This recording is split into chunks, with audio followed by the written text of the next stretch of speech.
శ్రీకృష్ణ పరబ్రహ్మణే నమః. శ్రీమద్భగవద్గీత తృతీయోధ్యాయము కర్మయోగము ప్రారంభము. అర్జున ఉవాచ జ్యాయసే చ కర్మణస్తే మతా బుద్ధిర్జనార్దన తత్కిం కర్మణి ఘోరే మాం నియోజయసి కేశవ. జనార్దన, కేశవ, కర్మల కంటే జ్ఞానం శ్రేష్టమని నీ అభిప్రాయమైతే మరి నాకెందుకీ ఘోరకర్మ విధిస్తున్నావు? వ్యామిశ్రేణేవ వాక్యేన బుద్ధిం మోహయసీవ మే తదేకం వద నిశ్చిత్యేన శ్రేయహమాప్నుయాం. కలబోసినట్లున్న మాటలతో నా బుద్ధిని తికమక పెడుతున్నట్లున్నావు. కనుక నాకు శ్రేయస్కరమైన ఒకే మార్గాన్ని నిశ్చయించి చెప్పు. శ్రీ భగవానువాచ లోకేస్మిన్ ద్విధా నిష్ఠా పురా ప్రోక్తా మయా నఘ జ్ఞానయోగేన సాంఖ్యానాం కర్మయోగేన యోగినాం. పూర్వం నేను ఈ లోకంలో 2 విధాలైన అనుష్ఠానాలను ప్రకటించాను. సాంఖ్యులకు జ్ఞానయోగము, యోగులకు కర్మయోగము. ఈ లోకంలో సృష్ట్యాది యందు ప్రజలను సృష్టించి అందులో శాస్త్రానుష్ఠాన యోగ్యులైన 3 వర్ణాల వారికి అభ్యుదయ నిశ్రేయ సాధనమైన 2 విధాలైన అనుష్ఠానాలను, అంటే కర్తవ్య తత్పరతను సర్వజ్ఞుడు ఈశ్వరుడు అయిన నేను వేదార్థ సంప్రదాయాన్ని ఆవిష్కరిస్తూ చెప్పి ఉన్నాను. ఏవి ఆ 2 అనుష్ఠానాలు అంటే విను. ఆత్మానాత్మ విషయ వివేక విజ్ఞానం కలవారు, బ్రహ్మచర్యాశ్రమం నుండి సన్యసించిన వారు, వేదార్థం సునిశ్చితంగా తెలిసిన వారు, పరమహంస పరివ్రాజకులు, బ్రహ్మనిష్ఠులు అయిన సాంఖ్యులకు జ్ఞాననిష్ట, కర్మలు చేసేవారికి కర్మయోగులకు కర్మనిష్ట. శ్రీ భగవాన్ వాచ న కర్మణామనారంభాన్ నైష్కర్మ్యం పురుషోస్నుతే నచ సంన్యాసనాదేవ సిద్ధిం సమధిగచ్చతి. కర్మలు మారడం వలన పురుషుడు నిష్క్రియమగు ఆత్మరూపస్థితిని పొందడు. కర్మ సన్యాసం మాత్రం చేత సిద్ధి పొందడు.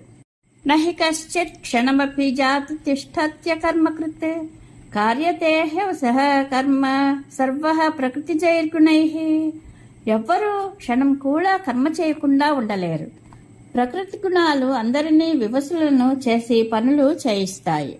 కర్మేంద్రియాణి సంయమ్య యాస్తే మనసా స్మరన్ ఇంద్రియార్థాన్ విమూఢాత్మా మిథ్యాచారః స ఉచ్యతే. కర్మేంద్రియాలను నిరోధించి ఇంద్రియ విషయాలను మనసులో స్మరిస్తూ ఉండే మూఢుని మిథ్యాచార్యుడు అంటారు. యస్తింద్రియాణి మనసా నియమ్యారభతే అర్జున కర్మేంద్రియైః కర్మయోగమస్తకః స విశిష్యతే.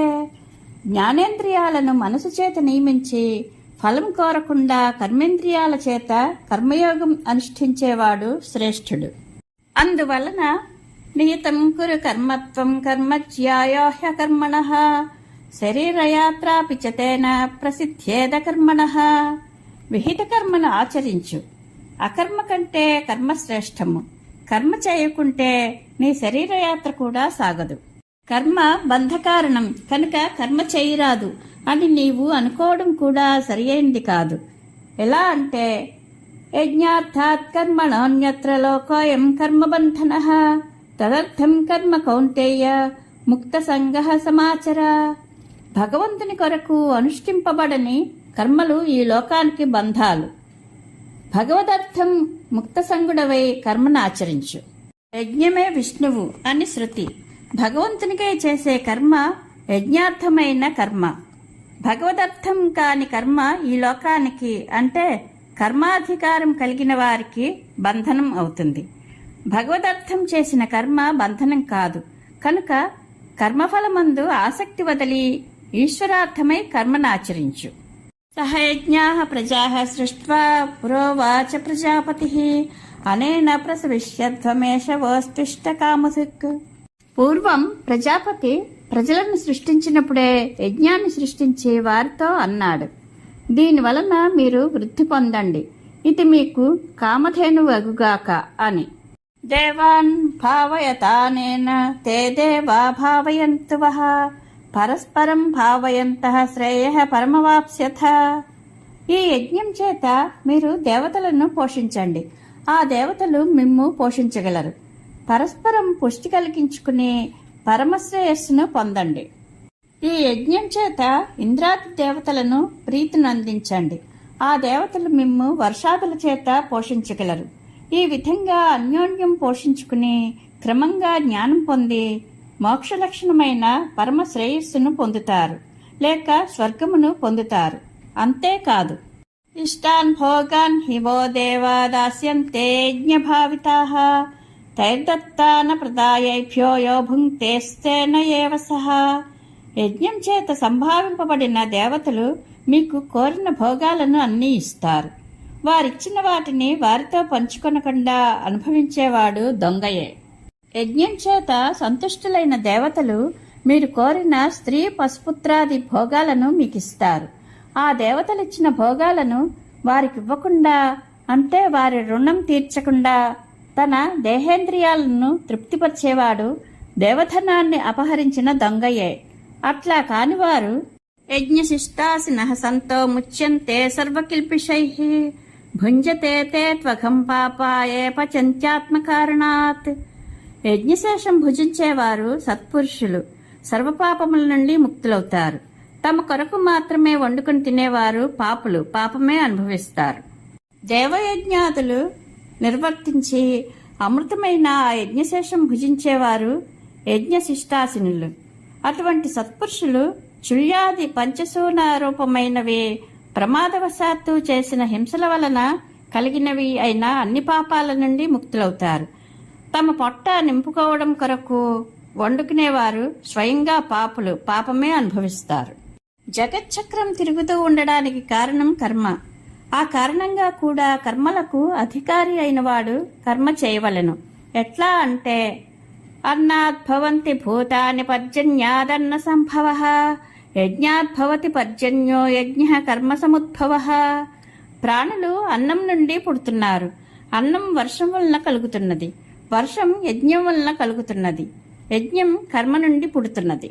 ఈ విధమైన కర్మ ఎక్కడ నుండి పుడుతున్నది?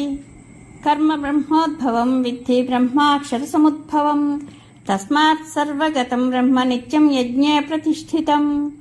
కర్మ వేదరూప బ్రహ్మము నుండి పుడుతున్నది.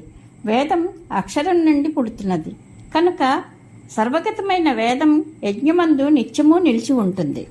ఏవం ప్రవర్తితం చక్రం నానువర్తయతి హయః అఘాయురింద్రియా రామః మోఘం పార్థ సజీవతి. ఈ విధంగా ప్రవర్తించే చక్రాన్ని అనువర్తించని వాడు ఇంద్రియలోలుడైన పాపజీవనుడు. అటువంటి వాడు జీవించడం వ్యర్థం. యస్త్వాత్మరతిరేవ స్యాదాత్మతృప్తశ్చ మానవః ఆత్మన్యేవ చ సంతుష్టస్తస్య కార్యం న విద్యతే. ఆత్మయందు రమించేవాడు, ఆత్మతో తృప్తి పడేవాడు, ఆత్మయందు సంతోషించేవాడు చేయదగిన కార్యం ఏదీ లేదు. నైవ తస్య కృతేనార్థో నాకృతేనేహ కశ్చన నచాస్య సర్వభూతేషు కశ్చిదర్థవ్యపాశ్రయః. అతనికి కర్మ చేయడం వలన గాని మానడం వలన గాని ఏ ప్రయోజనమూ లేదు. ఎవ్వరినీ ఆశ్రయించి సాధించదగిన ప్రయోజనమూ లేదు. తస్మాదసక్తః సతతం కార్యం కర్మ సమాచర అసక్తో హ్యాచరన్ కర్మ పరమాప్నోతి పూరుషః. కనుక చేయవలసిన కర్మను ఆసక్తి లేకుండా ఎప్పుడూ చేస్తూ ఉండు. ఆసక్తి లేకుండా కర్మను ఆచరించడం వలన పురుషుడు మోక్షం పొందుతాడు. కర్మణైవ హి సంసిద్ధిమాస్థితా జనకాదయః లోకసంగ్రహమేవాపి సంపశ్యన్ కర్తుమర్హసి. జనకుడు మొదలైన వారు నిష్కామ కర్మల వల్లనే మోక్షం పొందారు. లోక కళ్యాణం కొరకైనా నీవు కర్మలను ఆచరించదగును. ఈ విధముగా కర్మలను ఆచరించవలసిన ఆవశ్యకతను గురించి శ్రీకృష్ణ భగవానుడు అర్జునునకు చెప్పాడు. శుభం భూయాత్.